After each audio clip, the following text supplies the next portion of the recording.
Nah ini ini bukan jualan buku nih, tapi saya mau nyocok-nyocokin. Oke. Karena saya bangga sekali dari ceritanya tadi. Ada beberapa hal yang saya tangkap gitu dan sejalan dengan apa yang saya tulis di sini tadi, kekuatan storytelling, terus cerita yang otentik. Nah, cerita yang otentik itu menurut saya juga sangat penting di era membangun brand sekarang ini. Terus ada tadi di sini satu bab saya tulis tentang brand berbuat baik, pentingnya brand berbuat baik gitu ya. Dan satu lagi juga think program not act. Intinya adalah sebenarnya yang dilakukan oleh Bob itu sudah walaupun organik, tapi itu program-program yang dirancang dengan natural gitu ya. Nah itu yang saya senang sekali sejalan dengan ini. Mungkin saya bertanya ke tadi think program not act. Nah itu dalam setahun kira-kira ada berapa program yang dijalankan, yang dirancang dan dijalankan gitu? Ada berapa program ya? Banyak banget sih mas. Banyak banget? Banyak banget.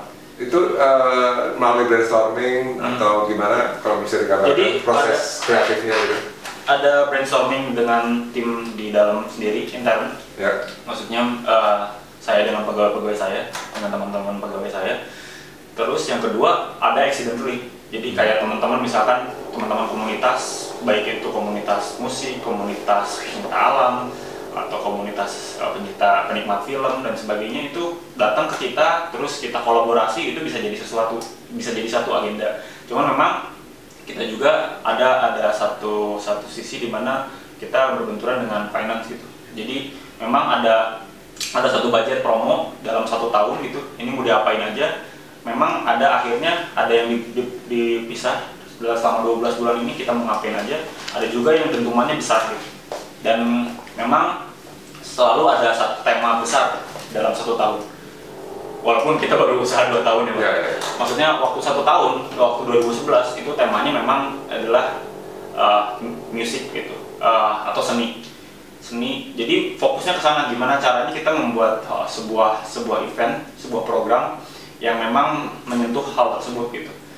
Nah, kalau 2012 ini sebenarnya warnanya lebih ke lingkungan. Gitu. Oke. Ini menarik ya, tadi ada pernyataan yang saya garis bawahi ya. Di satu pihak ada program yang ada sesi brainstorming untuk menentukan program, tapi juga ada sesuatu yang fleksibel sifatnya, yang sifatnya tadi accidentally tadi ya. Karena ini justru saya menangkap bahwa brand-brand sekarang itu harus seperti itu, harus cukup fleksibel untuk bereaksi terhadap lingkungan gitu. Dan itu justru brand-brand besar lemah. Kenapa? Dia terlalu kaku. Karena dia pikirnya, waduh, 3 bulan atau 4 bulan ke depan tuh udah dirancang kaku. Nah, ini justru saya lihat luar biasa sekali. Justru kelebihannya adalah ada semacam disiplin ya, ada di atasnya gitu ya, tapi fleksibilitasnya di jalan. Nah, karena saya juga bilang di buku saya bahwa sekarang ini zamannya adalah zaman kita harus kreatif 365 hari. Setiap hari harus kreatif. Betul. Nah, itu kayaknya sepakat ya. Boleh diceritakan? Jerih payahnya dan suka dukanya pasti kebayang karena kalau di Bandung sih ya, mungkin di Indonesia juga ya, bahkan seluruh dunia, tapi mungkin kalau di Bandung saya merasa hawa kreatifnya itu, suasana kreatifnya itu memang cukup menunjang. Jadi memang ada persaingan positif di mana teman-teman itu baik berbenturan brandnya, maksudnya gini, misalkan saya brandnya keripik nih, tapi teman saya juga kreatif tapi dia brandnya tuh kaos gitu, atau brand teman saya lagi sepatu, tapi tetap sama. Untuk berkompetisinya adalah gimana caranya membuat event atau program yang cool dan berbuat baik tadi, kata Mas, mengambil istilah dari Mas, berbuat baik untuk kota Bandung sendiri. Nah, jadi si hal ini yang membuat kita terus-menerus gimana caranya bisa eksis. Jadi ada istilah, kalau saya bisa istilahkan gitu, kalau lu nggak kreatif lu mati gitu. Dan itu sangat mungkin sangat melekat, dan suasana itu kayaknya harus ditularkan deh ke kota-kota lain. Dan saya kira udah sih, tapi kalau di Bandung sangat kental. Jadi memang lu harus kreatif gitu, lu harus jadi perbincangan orang. Mungkin ada kesana ya, kalau misalkan kita mau ada achievement gitu ya, sebisa mungkin kita punya kreasi yang bisa jadi kebanggaan kota Bandung, kebanggaan Indonesia, seperti itu. Ya, saya sangat menangkap spirit dan passion dari Bob ya untuk saya yakin sekali dalam hal mengembangkan brandnya gitu, dalam hal ini brand Maichi gitu.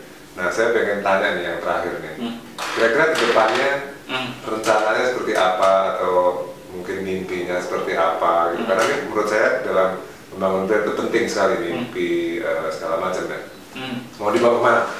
Mimpinya sih saya pengen kalau teman-teman konsumen itu ketika ngomong Maichi itu bukan sekedar ingat keripik, tapi ingat budaya, ingat lingkungan, satu paket gitu. Dan itu yang mungkin yang bakal saya kembangkan baik dalam produk maupun jasa. Jadi mungkin saya tidak akan berhenti di keripik, Maichi ini masih saya bisa kembangkan ke banyak hal mas, karena budaya kalau misalkan keripik singkong pedas ini adalah budaya dari Sunda gitu, itu masih banyak banget budaya Sunda yang belum kita angkat.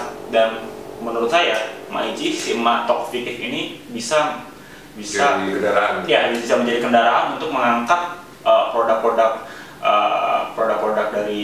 dari Sunda, dari. Apakah harus produk ataukah kebayang untuk jasa juga, misalnya hotel gitu misalnya?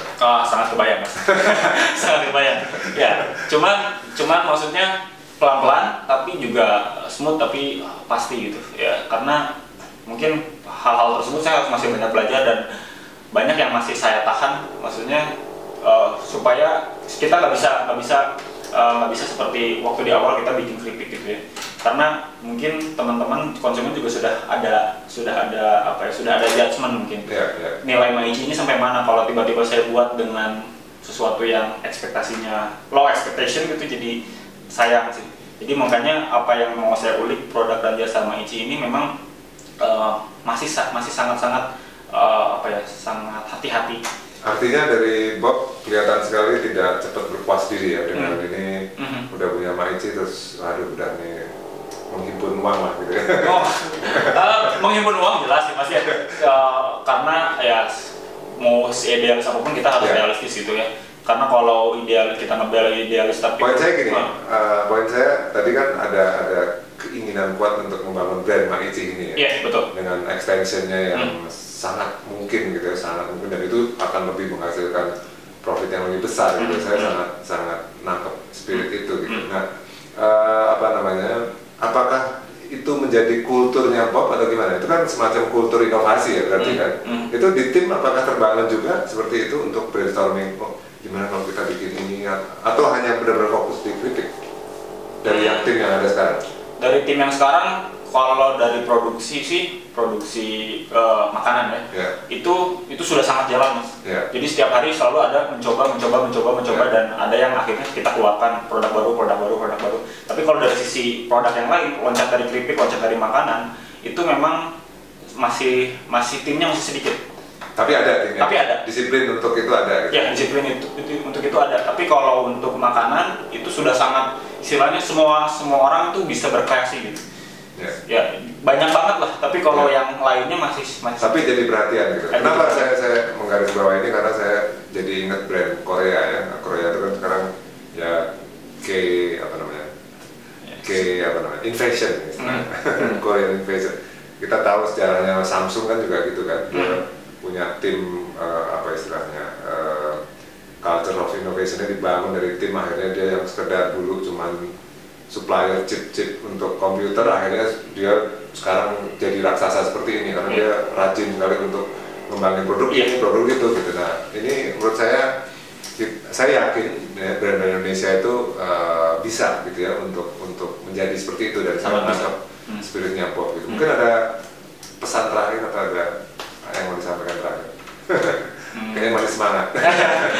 Enggak sih, udah. Oke. Thank you banget Bob udah jadi tamu Brand Gardener. Siap. Saya yakin banyak berguna untuk pembelajaran saya.